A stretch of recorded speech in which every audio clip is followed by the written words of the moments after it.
गोंडपिंपरी तालुक्यात प्रस्तावित MIDC प्रकल्पाविरोधात आज हजारो शेतकरी रस्त्यावर उतरले।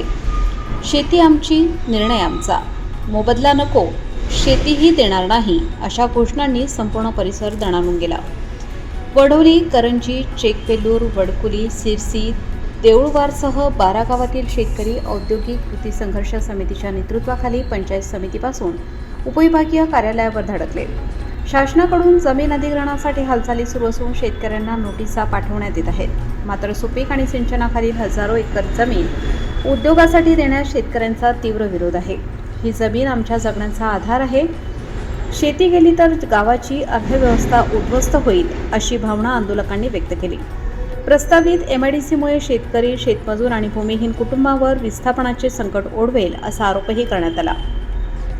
औद्योगिक कृती संघर्ष समितीचे अध्यक्ष संजय वडसकर, उपाध्यक्ष सूरज माडुरवार आणि सचिव राजू झाडे यांनी आंदोलनकर्त्यांना मार्गदर्शन केले। तळपत्या उन्हात हजारोंच्या संख्येने सहभागी झालेल्या शेतकऱ्यांनी शासनाला इशारा दिला आहे।